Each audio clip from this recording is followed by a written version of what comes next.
Thank you for staying with us on The Explainer. A disturbing new trend has emerged in the fight against child sexual abuse.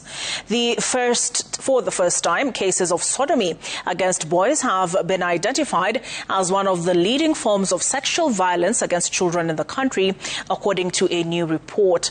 The findings also paint a grim picture for young girls, with those aged between 6 and 11 found to be the most vulnerable to sexual abuse. As concern grows over the rising threat to children, rights advocates are demanding swift justice, calling for the fast-tracking of child abuse cases and an end to out-of-court settlements that they say shield perpetrators from accountability. Willie Lusige reports. A sharp rise in sodomy cases involving boys is raising alarm among children protection agencies, with the numbers now nearly equaling reported defilement cases against girls, according to new data. The report on the investigation, reporting and adjudication of child sexual exploitation and abuse in Kenya shows that sodomy and defilement account for 57% of sexual violence against children.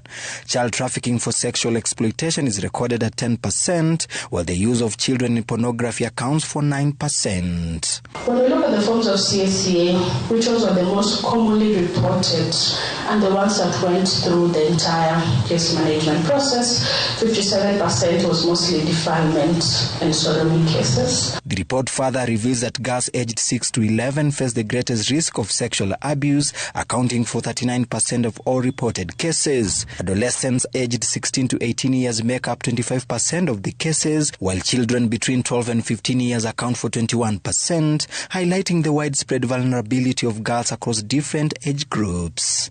Most of our findings were collaborating what is already there, especially in terms of the demographic representation. We realized that majority of survivors are between the ages of 6 to 11 years. Majority are female. The report further shows that male neighbors are the main perpetrators of sexual violence against children, followed by close family members. Men aged between 18 and 35 account for 30% of cases, while those below 18 years account for 26%. Today is about the what next. It's about how we take the excellent work that has been done and turn it into tangible action that protects our children and makes that survivor journey so much better. The report is now calling on the government to fast-track the hearing of child abuse cases, while the Office of the Director of Public Prosecutions, ODPP, insists that such cases should not be settled out of court. People are very willing to actually divert these cases and have them settled in the kangaroo courts, which is really an effort to access to justice for these children. The Office of the DPP, we do not support ADR. Willie Lusige, Citizen TV, Nairobi.